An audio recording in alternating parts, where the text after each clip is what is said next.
Hello students, कैसे हैं आप। आज हम डिस्कस कर रहे हैं ऑर्गेनिक केमिस्ट्री का एक last chapter, chemistry in everyday life. ये 12th क्लास का लास्ट चैप्टर है, इसलिए हमने कहा ऑर्गेनिक केमिस्ट्री का एक लास्ट चैप्टर। तो यहां पर हम देखें थ्योरेटिकल चैप्टर है, बहुत आसान चैप्टर है। इसमें एप्लीकेशंस हैं ऑर्गेनिक केमिस्ट्री की डेली लाइफ में, कि हमारी डेली लाइफ में केमिस्ट्री कहां कहां यूज होती है। तो सबसे पहले जब हम केमिकल्स की बात करते हैं और हमारी डेली लाइफ में जब उनका यूज ढूंढते हैं, हम देखते हैं, तो सबसे पहले हमें हमारे माइंड में सबसे पहले मेडिसिन्स आती हैं कि मेडिसिन्स केमिकल्स हैं और जिनका हम डेली लाइफ में यूज करते हैं। चलिए तो स्टार्ट करते हैं केमिस्ट्री इन एवरीडे लाइफ, और सबसे पहले जो यूज है वो मेडिसिन में ही देख लेते हैं, केमिस्ट्री इन मेडिसिन। और दोस्तों, मेडिसिन की बात अगर हम करें तो मेडिसिन, ड्रग्स, केमिकल्स मिलते जुलते से नाम है। केमिकल्स जिनका हमारे बॉडी के ऊपर बायोलॉजिकल इफेक्ट होता है कोई, इसको हम कहते हैं drugs. Biological effect of chemicals, drugs. और ड्रग्स जिनका यूज हम किसी डिजीज के ट्रीटमेंट में, किसी डिजीज को क्योर करने में करते हैं, इन्हीं को हम नाम दे देते हैं मेडिसिन्स। मेडिसिन ड्रग्स ही हैं जिनका हम बेनिफिशियल यूज करते हैं। चलिए अब देखते हैं इनका क्लासिफिकेशन, कैसे कैसे हम इसको मेडिसिन्स को क्लासिफाई कर सकते हैं। तो मेडिसिन का क्लासिफिकेशन डिफरेंट टाइप से हो सकता है कि उनका टारगेट कौन सा है, टारगेट मॉलिक्यूल क्या है बॉडी के अंदर, टारगेट इसमें, या ये कहें कि किस पर्पस के लिए हम उसका यूज कर रहे हैं, या उसकी स्ट्रक्चर क्या है। तो डिफरेंट क्लासिफिकेशन दिए गए हैं मेडिसिन के। हम इसमें फार्मेकोलॉजिकल इफेक्ट जो होता है कि जिस पर्पस के लिए हम मेडिसिन को यूज करते हैं, हम इनके बारे में ही डिस्कस करेंगे। तो सबसे पहले इस कैटेगरी में जो आ रहे हैं वो है एंटासिड। नाम से ही पता चल रहा है antacid, opposite to acid. Acid का अपोजिट हमें इसमें देखना है एंटासिड, यानी इनका हम यूज करेंगे बॉडी में एसिडिटी ज्यादा होने पर। और बॉडी में एसिड जो होता है, ये हाइड्रोक्लोरिक एसिड स्टोमक में बनता है, हमारे पेट में बनता है, जो यूज बहुत बेनिफिशियल है डाइजेशन के लिए। लेकिन कभी कभी इसका ओवर प्रोडक्शन हो जाता है, और इसी ओवर प्रोडक्शन को ही हम नाम दे देते हैं एसिडिटी। और इस एसिडिटी से रिलीफ दिलाने के लिए हम कुछ बेसिक सॉल्ट्स यूज करते हैं, जो हमारे एक्स्ट्रा जो एसिडिटी है उसको न्यूट्रलाइज करने का काम करे। तो यहां पर हम देखें, antacids are substance that decrease gastric acidity by neutralizing hydrochloric acid HCl। ये क्या क्या हो सकते हैं? ये यूजुअली एल्यूमिनियम, मैग्नीशियम, सोडियम के सॉल्ट्स होते हैं।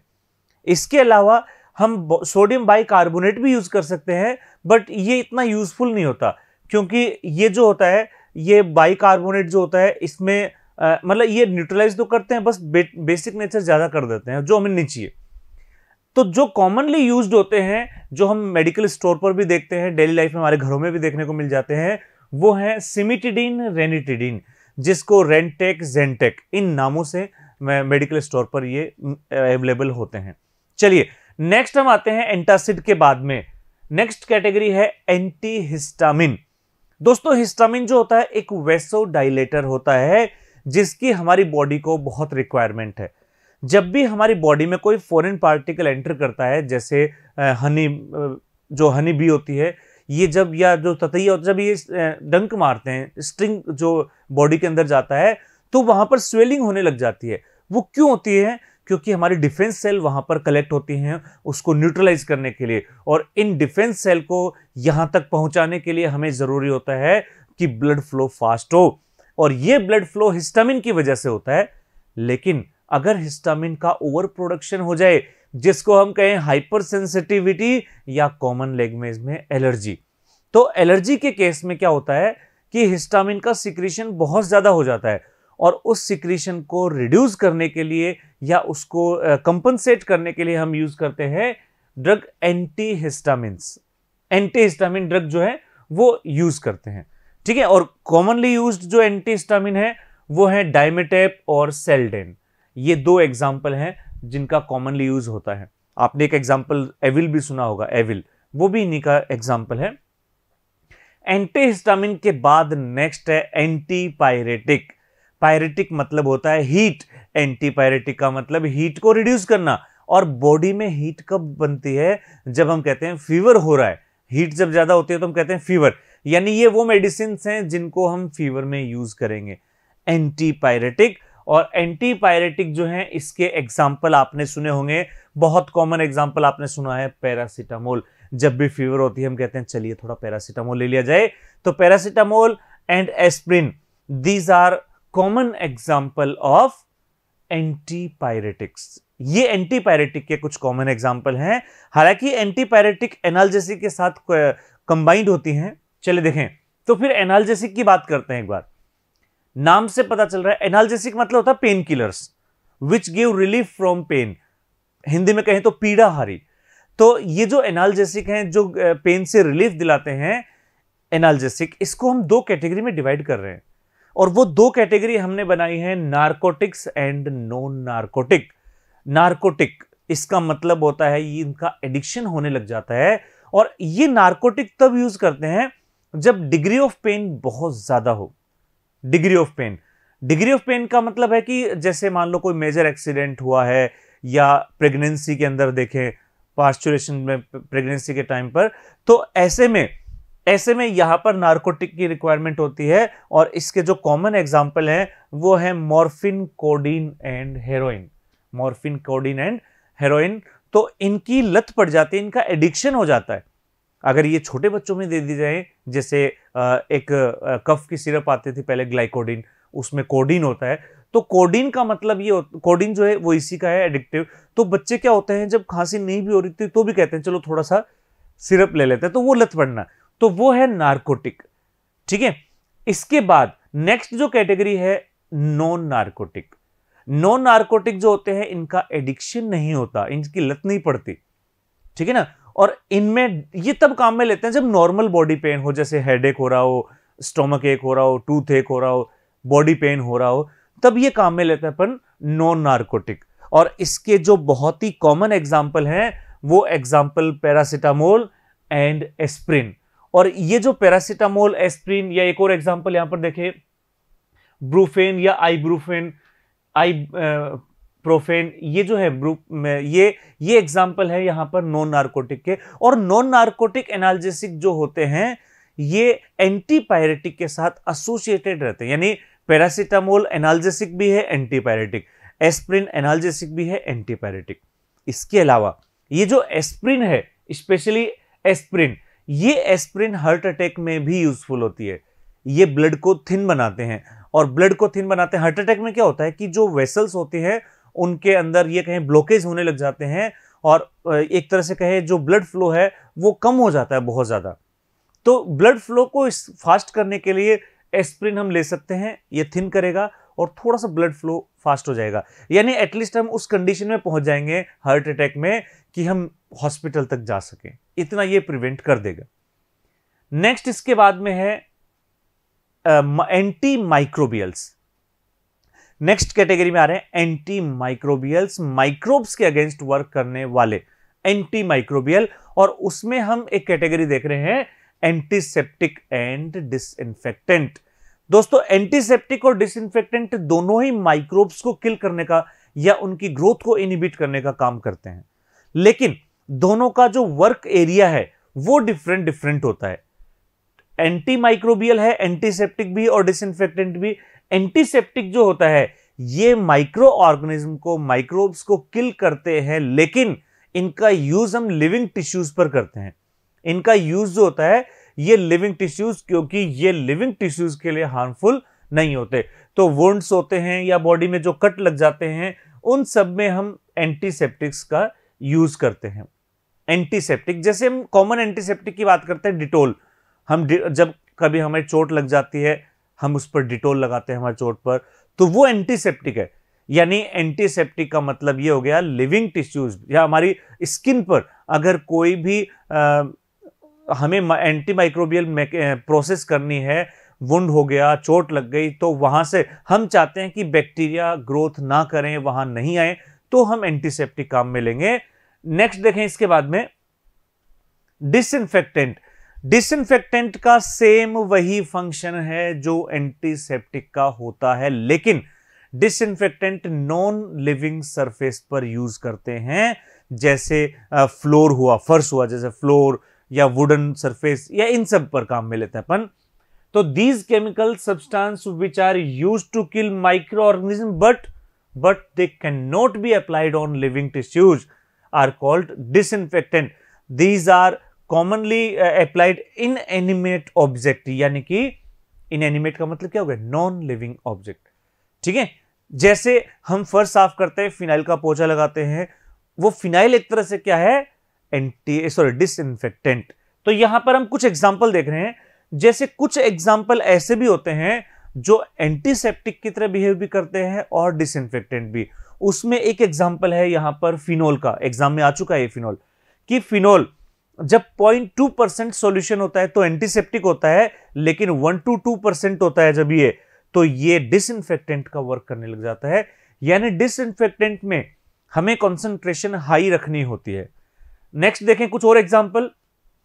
क्लोरीन, क्लोरीन जो है ये डिसइंफेक्टेंट है। जैसे स्विमिंग पूल का जो पानी है या नलों में जो पानी आता है, इसको प्योरीफाई करना हो तो वहां पर हम Cl2 यूज करते हैं क्लोरीन। क्लोरीन की तरह ओजोन भी यूज कर सकते हैं। डिटोल जो है ये एंटीसेप्टिक है, डिटोल हम लिविंग टिश्यूज पर काम में लेते हैं, और डिटोल जो है ये कॉम्बिनेशन है क्लोरोजाइलिनोल और टर्पिनियोल, इसका एक कॉम्बिनेशन है फिनोल, डिटोल। डिटोल का कॉम्बिनेशन एग्जाम में आ चुका है।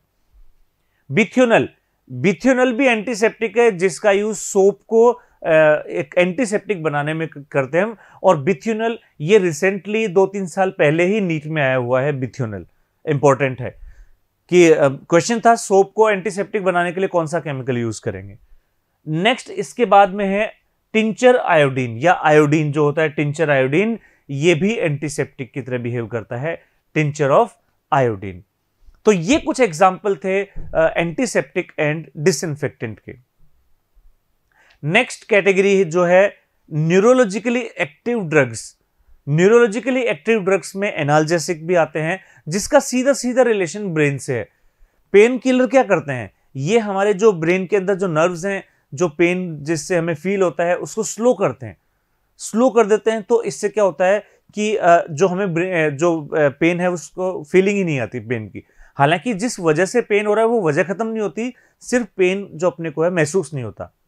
ऐसे ही न्यूरोलॉजिकली एक्टिव ड्रग्स में नेक्स्ट कैटेगरी जो है, फर्स्ट कैटेगरी तो थी एनाल्जेसिक, सेकंड कैटेगरी है ट्रंक्लाइजर। न्यूरोलॉजिकली एक्टिव ड्रग्स की सेकंड कैटेगरी ट्रंक्लाइजर। और दोस्तों ट्रंक्लाइजर का यूज करते हैं मेंटल स्ट्रेस को रिलीज करने में। आपने देखा होगा जो मेंटल पेशेंट होते हैं, जो टीवी में आपने देखा होगा कि जो पागल खाना जो दिखाते हैं, पागल जो होते हैं, जब बहुत ज्यादा एग्रेसिव हो जाते हैं तो क्या करते हैं, उसको 4-5 लोग पकड़ते हैं और एक इंजेक्शन देते हैं, और उस इंजेक्शन से वो बिल्कुल काम डाउन हो जाता है, बिल्कुल कोई गुस्सा नहीं होता और आराम से सो जाता है। वो हम मेडिसिन देखते हैं टीवी के अंदर, जो इंजेक्शन देखते हैं, वो है एक्चुअल में ट्रंक्लाइजर। तो ट्रंक्लाइजर क्या करता है, ये ब्रेन की थिंकिंग पावर को कम कर देता है, या ये कहें जो एग्रेसिवनेस है इसको कम कर देगा। These chemical substances used to cure mental diseases called tranquilizer. These are used to release mental tension and reduce anxiety. तो ये बेचैनी और मेंटल स्ट्रेस इन सब से रिलीफ दिलाते हैं ट्रंक्लाइजर। ठीक है दोस्तों, और ट्रंक्लाइजर का यूज स्लीपिंग पिल्स में भी करते हैं, क्योंकि स्लीपिंग पिल्स में भी क्या होता है, ये ब्रेन फंक्शन थोड़ा सा स्लो हो जाता है। वाइल्ड एनिमल्स में भी इनका यूज करते हैं। वाइल्ड एनिमल्स का जब ट्रीटमेंट करते हैं तो पहले उनको ट्रंक्लाइज किया जाता है, उसके बाद में ट्रीटमेंट स्टार्ट होते हैं। कुछ एग्जाम्पल हैं ट्रंक्लाइजर के, जैसे मेप्रोमेट, इक्विनिल सबसे ज्यादा पूछा गया क्वेश्चन है, इक्विनिल, लुमिनल और बार्बिटूरिक एसिड एंड देयर डेरिवेटिव्स। तो ये कुछ एग्जाम्पल हैं ट्रंक्लाइजर्स के। नेक्स्ट इसी के अंदर अगर हम कंटिन्यू में देखें तो ट्रंक्लाइजर का ही एक टाइप है एंटी डिप्रेसेंट। डिप्रेशन कब आता है, जब हम बहुत ज्यादा सोचते हैं, ओवर थिंकिंग से सोचते रहते हैं, ये हो गया, वो हो गया, ये हो जाएगा, वो हो जाएगा, ओवर थिंकिंग। और ओवर थिंकिंग हमें थिंकिंग को ही तो स्लो करना है, और ट्रंक्लाइजर क्या करते हैं, थिंकिंग को ही तो कम करते हैं। तो उसी कैटेगरी का एक है एंटी डिप्रेसेंट। इसी कैटेगरी का एक केमिकल है, और ये जो है these drugs These drugs are given to patient with shattered confidence. These produce a feeling of well-being. well-being की feeling आती है एंटी डिप्रेसेंट में। और इसके जो एग्जाम्पल हैं वो एग्जाम्पल हम देख सकते हैं वाइटेलिन, कोकीन, ये कुछ एग्जाम्पल हैं एंटी डिप्रेसेंट मेडिसिन के। इसको हम मूड बूस्टर ड्रग्स भी कह सकते हैं, mood booster drugs, anti depressant. चलिए नेक्स्ट कैटेगरी में आते हैं, और एंटी माइक्रोबियल। इस कैटेगरी में एक एग्जांपल हम ऑलरेडी देख चुके थे, डिसइंफेक्टेंट एंड एंटीसेप्टिक। इसी कैटेगरी में एंटी माइक्रोबियल की कैटेगरी में एक और वैरायटी है एंटीसेप्टिक, सॉरी एंटीबायोटिक्स। एंटीसेप्टिक हो चुका है, एंटीबायोटिक। तो एंटीबायोटिक का जो मीनिंग है कि एंटीबायोटिक क्या होते हैं, ये माइक्रोब्स के अगेंस्ट होते हैं, और माइक्रोब्स ही इनको बनाते हैं। माइक्रोब्स ही तो बनाएंगे और माइक्रोब के ही अगेंस्ट होंगे एंटीबायोटिक। एक माइक्रोब्स दूसरे माइक्रोब के अगेंस्ट बनाएगा, एक बैक्टीरिया या फंगस एक दूसरे के अगेंस्ट बनाएंगे, और हम उनका यूज करेंगे जो हमारे लिए हार्मफुल नहीं है।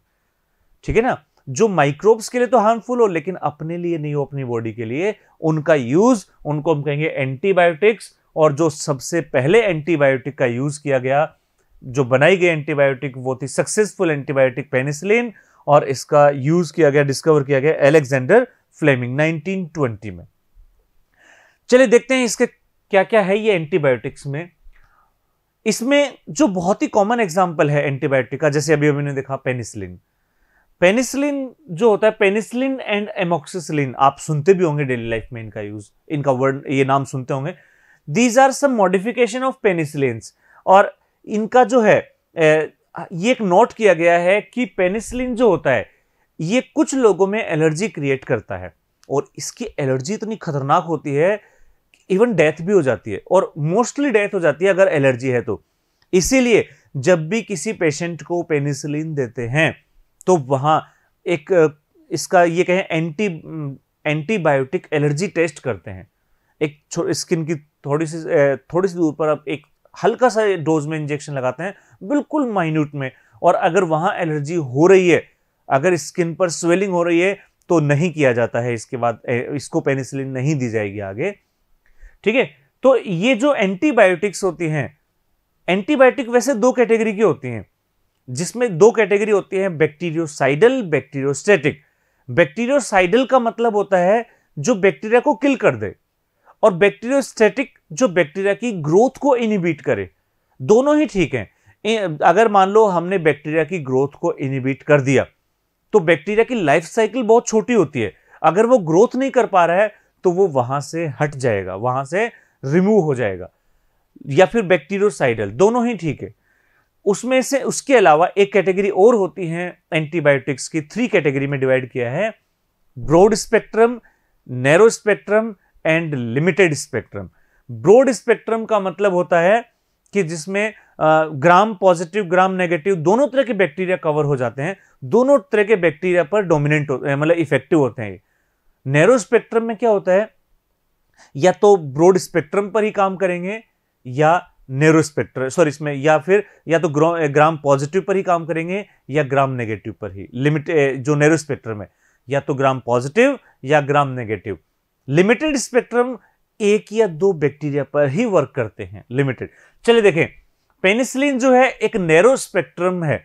नैरो स्पेक्ट्रम इसका मतलब ये कुछ लिमिटेड बैक्टीरिया पर ही वर्क करेगा। ठीक है, और जैसे इसमें बता रखा है, क्योरिंग सोर थ्रोट, जो गले में इंफेक्शन होता है, गोनेरिया जेनेटल डिजीज है, रूमेटिक फीवर, लोकल इंफेक्शंस। जो हम एंटीबायोटिक लेते क्यों हैं, ताकि हम इंफेक्शन ज्यादा नहीं बढ़े, तो इस तरह से पेनिसिलिन भी इसका एक एग्जाम्पल है। चलिए नेक्स्ट देखें, स्ट्रेप्टोमाइसिन, नाम सुना होगा आपने स्ट्रेप्टोमाइसिन। और स्ट्रेप्टोमाइसिन का जो एंटीबायोटिक का यूज करते हैं, ट्यूबरक्लोसिस, जिसको टीबी बोलते हैं, ट्यूबरक्लोसिस और मेनिंजाइटिस, जो ब्रेन फीवर जिसको बोलते हैं, या ब्रेन में स्वेलिंग को बोलते हैं, न्यूमोनिया आप जानते ही हैं, लंग्स में इंफेक्शन को बोलते हैं, लोकल इंफेक्शंस, इन सब में स्ट्रेप्टोमाइसिन का यूज करते हैं।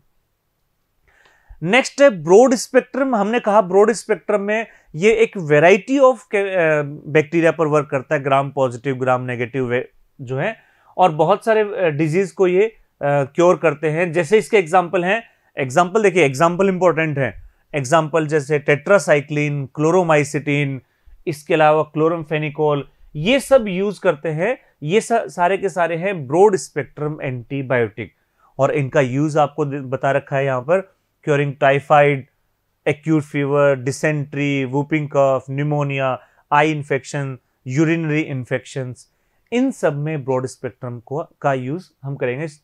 नेक्स्ट देखें, इसके बाद में सल्फा ड्रग्स, नाम से पता चल रहा है सल्फर होगा इसके अंदर, सल्फा ड्रग्स। और सल्फा ड्रग्स जो होती हैं, these have great antibiotic powers, antibacterial, या ये एंटीबैक्टीरियल होते हैं, great antibacterial power, and are used as medicine for various diseases. बहुत सारे डिजीज हैं। These are also antibiotic and protect the body against micro organism, ठीक है। और इनका जो यूज है, देखो यूज कहां कहां हो रहा है इसका, न्यूमोनिया, ट्यूबरक्लोसिस, डिफ्थीरिया, बहुत इसमें ये कहें बहुत हार्मफुल डिजीज जो है, इनमें इनका यूज हो रहा है।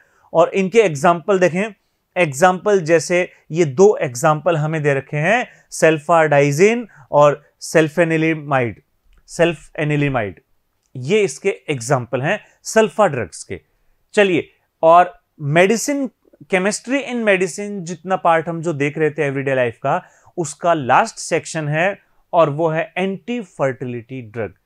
ये लास्ट सेक्शन है केमिस्ट्री इन मेडिसिन का। देखें इसके अंदर नाम से पता चल रहा है, बर्थ कंट्रोल पिल जिनको हम बोलते हैं,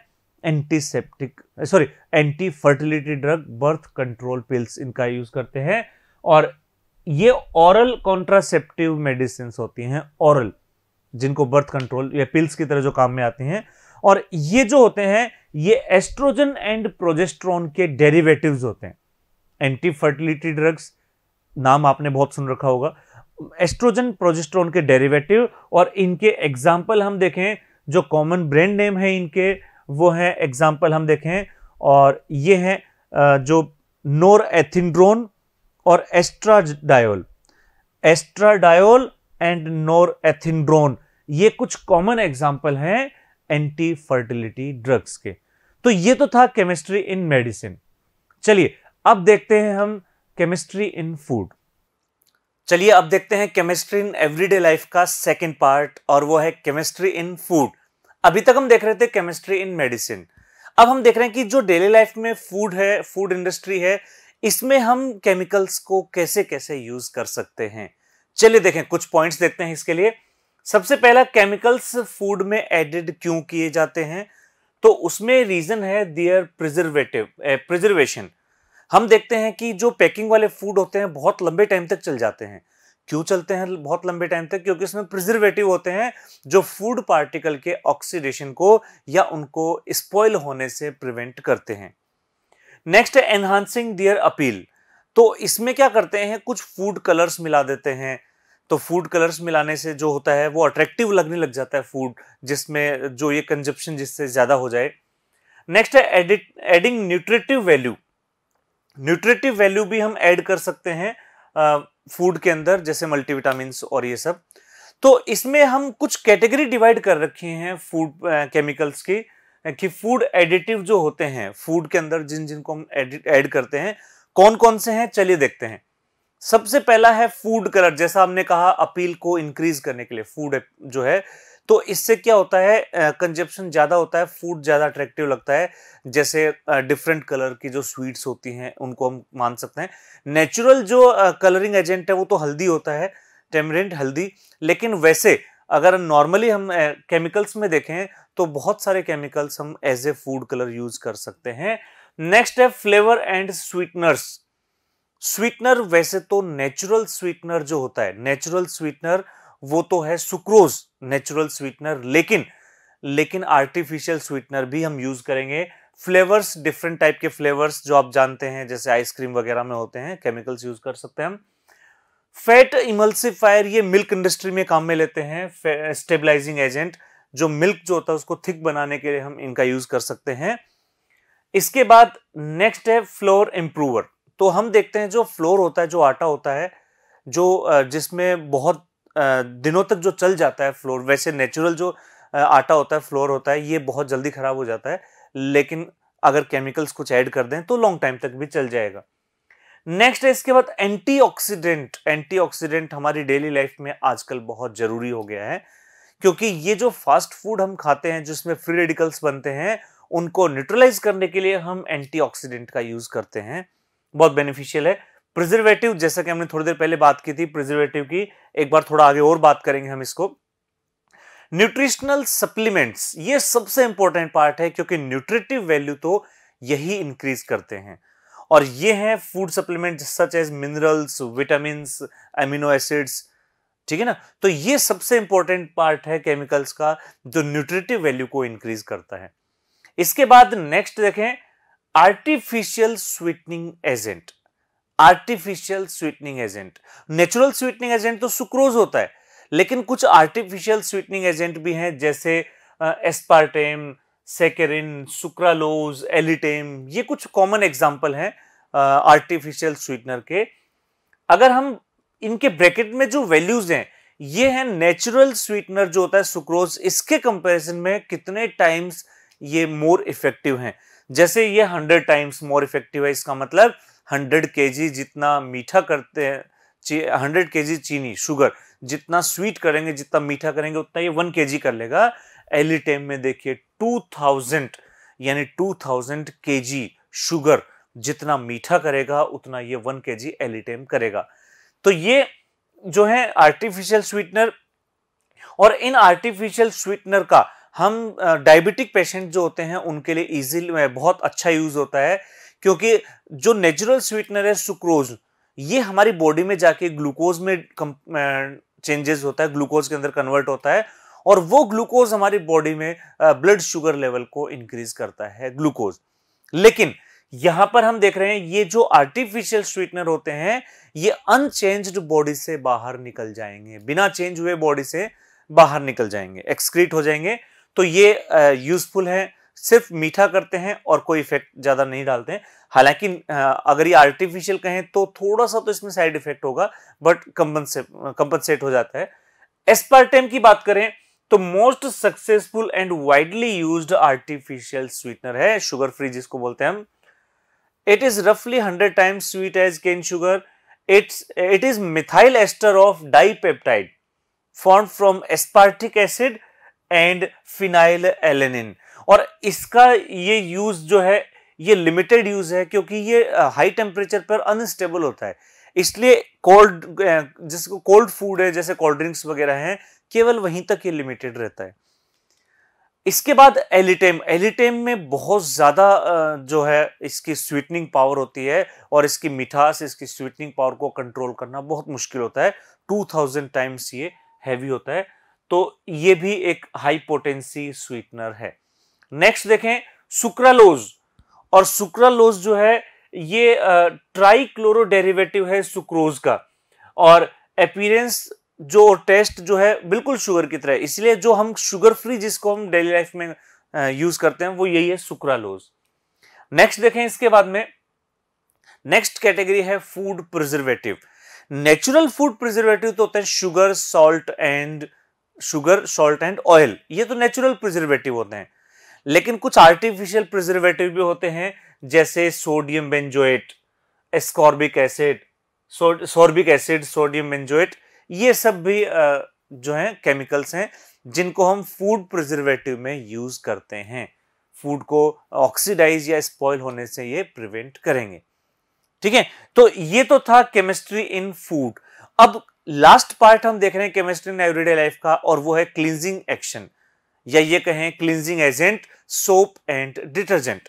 अब हम सोप एंड डिटर्जेंट की बात करने वाले हैं, और इसमें पहले हम सोप की बात कर रहे हैं। अगर सोप का इंट्रोडक्शन देखें कि सोप होता क्या है, तो सोप क्या है, sodium salt of higher fatty acid like stearic acid, oleic acid, palmitic acid. तो इन सब के जो सोडियम सॉल्ट्स होते हैं, इन्हीं को हम बोलते हैं सोप, और इनको हम बोलते हैं सॉफ्ट सोप। सॉफ्ट सोप भी बोलते हैं इनको, सोडियम पोटेशियम के जो सॉल्ट्स होते हैं। Soaps are prepared by hydrolysis of higher fatty acid वैसे ये जो हाइड्रोलाइसिस करते हैं वो फैटी एसिड का नहीं करके फैट्स का ही करते हैं, क्योंकि फैट्स आर एस्टर, ग्लिसरॉइड्स होते हैं, एस्टर होते हैं, और जब इनका एल्कलाइन हाइड्रोलाइसिस करते हैं तो इसी प्रोसेस को हम बोलते हैं सैपोनिफिकेशन रिएक्शन, और इससे हम सोप फॉर्मेशन कर लेंगे। Higher proportion of salts of saturated acid, palmitic acid, stearic acid, ये जो सैचुरेटेड एसिड होते हैं इनका हम ये जो कहें जो इससे सोप बनाएंगे इनको हम बोल देते हैं हार्ड सोप। ठीक है, नेक्स्ट देखें इसके बाद में एल्कलाइन हाइड्रो, ये सैपोनिफिकेशन रिएक्शन जिसकी हम बात कर रहे थे, NaOH KOH की प्रेजेंस में ये रिएक्शन होगी, और ये रिएक्शन हमने देख रखी है, ये है फैट, और फैट का है एल्कलाइन हाइड्रोलाइसिस, जिससे ये एक तो बनेगा ग्लिसरॉल जो एस्टर का एल्कोहलिक पार्ट था, और जो सॉल्ट बनेगा सोडियम स्टेरेट, इसी को हम कह देंगे कि ये है सोप। तो ये सोप फॉर्मेशन तो इस तरह से हो जाएगा, जिसको हमने सॉफ्ट सोप भी कहा था, सोडियम पोटेशियम। अगर हार्ड सोप की बात करते हैं तो हार्ड सोप क्या होंगे? These are obtained from cheap oil and fat using sodium hydroxide that contain free alkali and are used for washing purpose. तो वॉशिंग पर्पज में जो हम सोप काम में लेते हैं, कपड़े धोने में जो काम में लेते हैं, उन सोप्स को हम कहते हैं हार्ड सोप, और जिनको हम बाथिंग में, नहाने में काम में लेते हैं, वो होते हैं सॉफ्ट सोप। नेक्स्ट देखें इसके बाद, तो सॉफ्ट सोप की बात कर रहे थे हम, ये होते हैं जो सॉफ्ट सोप होते हैं ये सोडियम पोटेशियम के सॉल्ट्स होते हैं, और अगर हम इसकी बात करते हैं, इसमें जो हम गुड ऑयल्स यूज करते हैं, गुड ऑयल्स, अभी हमने उसमें तो कहा चीप ऑयल, और इसमें और पोटेशियम हाइड्रोक्साइड ये सब यूज करेंगे। यूज देखो इसका कहां पर है, टॉयलेट सोप्स जो हैंड वॉश वगैरह जिनको हम बोलते हैं, shaving cream, shaving stick, shampoo, ये जो भी हम देखते हैं सॉफ्ट सॉफ्ट होते हैं बिल्कुल। इसके बाद देखें नेक्स्ट, ट्रांसपेरेंट सोप, नाम सुनते ही हमारे माइंड में एक साबुन आती है पियर्स, एक ब्रांड नेम पियर्स, और इसमें क्या होता है, these are formed by dissolving toilet soap in alcohol and evaporating and the filtrate. Evaporation कराते हैं अल्कोहल के साथ में, तो अल्कोहल मिक्स होता है इसके अंदर, ग्लिसरॉल कंटेंट इसमें रहता है ट्रांसपेरेंट सोप में। अभी तक नाम सुना था, अब हमने इसके कंटेंट भी देख लिए। नेक्स्ट है मेडिकेटेड सोप, और मेडिकेटेड सोप जो होते हैं, जो आप देखते हैं मेडिकल स्टोर पर जो अपने को मिलते हैं, मेडिकेटेड सोप जो जनरली एंटीसेप्टिक या इस तरह की नेचर के होते हैं, तो इसके अंदर क्या होता है, मेडिसिनल इंपॉर्टेंट जो कुछ मेडिसिन होती हैं, सब्सटेंस होते हैं, जैसे आपने सुना भी होगा मेडीमिक्स एक सोप आती है, वो इसका एक एग्जांपल मान सकते हैं, डिटॉल भी इसका एक एग्जांपल मान सकते हैं।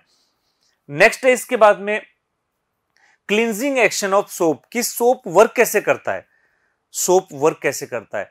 तो हम देखें कि जो हमारे क्लोथ्स के ऊपर, जो हमारे ऊपर डर्ट लगती है, जो स्टेन होते हैं, ये होते हैं लायोफिलिक, यानी लिपिड को अट्रैक्ट करने वाले, और हाइड्रोफोबिक होते हैं, ये वाटर से रिमूव नहीं हो पाते हैं।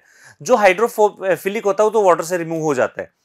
तो सोप पार्टिकल्स जो होते हैं बहुत स्मॉल पार्टिकल्स होते हैं, लेकिन जब ये फिक्स कंसंट्रेशन और एक सर्टेन रेंज ऑफ टेम्परेचर पर वर्क करते हैं तो मिसेल फॉर्मेशन कर लेते हैं। और मिसेल फॉर्मेशन एक तरह से डाइपोलर स्ट्रक्चर होती है। एक जो इसमें जो एक इसका एंड होता है वो लाइपोफिलिक होता है, जो लिपिड से अटैच हो जाता है, स्टेन से अटैच हो जाता है, डर्ट से, और वो उसको निकाल लेता है। और जो हाइड्रोफिलिक पार्ट होता है वो वाटर जैसे उसके ऊपर पास करता है तो वहां से उसको रिमूव करने का काम कर देता है। तो cleansing action of soap through micelle formation, ऐसा हमने सरफेस केमिस्ट्री में भी देखा था। नेक्स्ट इसके बाद हम बात करते हैं डिटर्जेंट की। डिटर्जेंट, सोप और डिटर्जेंट में बस थोड़ा सा डिफरेंस होता है। क्या डिफरेंस है वो देखते हैं। The synthetic detergent soapless, dirt as detergent को ही हम ये जो है दो पार्ट में इसको डिवाइड कर रखा है। इसके अलावा ये कहें soapless soap and syndet are substituent of soap, ये सोप के कुछ पार्टिकल्स हैं। अब देखो क्या डिफरेंस है। Unlike soaps they are derived from purely synthetic chemicals rather than from chemical obtained from natural sources।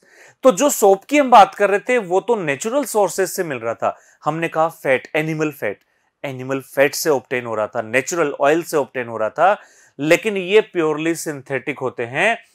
Soaps they contain both hydrophilic and hydrophobic part, ये हमने सोप एक्शन में भी देखा था। तो सोप और डिटर्जेंट में क्या डिफरेंस आ गया? डिटर्जेंट तो है प्योरली सिंथेटिक, और सोप में जो ऑयल यूज करते हैं या जो फैट यूज करते हैं, जो एस्टर यूज करते हैं, वो नेचुरल सोर्सेज वाले होते हैं।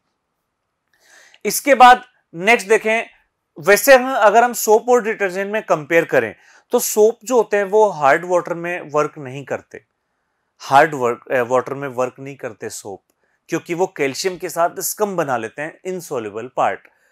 इसके अलावा डिटर्जेंट जो होते हैं वो हार्ड वाटर में वर्क कर जाते हैं। तो ये एक बेनिफिट है डिटर्जेंट का सोप के ऊपर। एक और इसमें कंपैरिजन है कि सोप जो होते हैं वो बायोडिग्रेडेबल होते हैं, नेचुरल से ऑब्टेन हो रहे हैं, लेकिन सिंथेटिक होते हैं बायो नॉन डिग्रेडेबल। तो दोनों का एक बेनिफिट है, एक लॉस भी है दोनों के अंदर। नेक्स्ट देखें, डिटर्जेंट को हम 3 कैटेगरी में डिवाइड कर रहे हैं, anionic, cationic and non ionic. हम देखेंगे कि जो लॉन्ग चेन कार्बोक्सिलिक एसिड वाली जो लॉन्ग चेन है, कार्बन चेन, अगर वो लॉन्ग चेन पॉजिटिव है तो हम कहेंगे कैटायनिक डिटर्जेंट। अगर वो लॉन्ग चेन पर नेगेटिव चार्ज डेवलप हो रहा है, एनायनिक। और अगर लॉन्ग चेन और पूरा का पूरा मॉलिक्यूल इस पर कोई चार्ज नहीं आ रहा, एनायनिक, नॉन आयनिक। चलिए सबसे पहले देखते हैं कैटायनिक। तो कैटायनिक में लार्ज पार्ट जो होगा वो एनायन होगा। एनायनिक में पहले एनायनिक देख रहे हैं, एनायन होगा। इसके एग्जाम्पल देखें, इसका एक एग्जाम्पल है एन लोरियल एल्कोहल, और ये लोरियल हाइड्रोजन सल्फेट जो है इसका एसिड है। और अगर हम सोडियम सॉल्ट बना ले, सोडियम लोराइल सल्फेट, तो यहां हम देखें जो सल्फेट वाला पार्ट है वो नेगेटिव लॉन्ग चेन के साथ है, इसलिए हमने इसका नाम दे दिया, ये कौन सा हो गया? एनायनिक। एनायनिक। नेक्स्ट हम देखें कैटायनिक। और कैटायनिक की बात करें तो लॉन्ग चेन जो होगी वो कैटायन होगी, cetyl tri methyl ammonium bromide, ये है कैटायनिक। और कैटायनिक का यूज हम करते हैं हेयर कंडीशनर्स में, हेयर कंडीशनर, हेयर शैम्पू, ये जो भी होते हैं ये हम इसमें यूज करते हैं। और नेक्स्ट है non ionic detergent. Non ionic यानी कि जिसके अंदर कोई चार्ज नहीं होगा। हम देख रहे हैं इनमें किसी पर भी कोई चार्ज नहीं है, और इसका एक एग्जांपल हमने लिया पॉली इथाइलिन ग्लाइकोल स्टीरेट, यानी ये एक एस्टर है जिसमें स्टेरिक एसिड और ग्लाइकोल का एक कॉम्बिनेशन, ये है नॉन आयनिक डिटर्जेंट। और दोस्तों ये था डिटर्जेंट और ये था chemistry in everyday life. Complete chapter हो गया है अपना। तो उम्मीद करते हैं चैप्टर आपको समझ में आ गया होगा। एक क्वेश्चन नीट में हमेशा 100% आता है, एक क्वेश्चन जेईई में अब आने लग गया है। चलिए उम्मीद करते हैं चैप्टर आपको समझ में आ गया। Thank you students.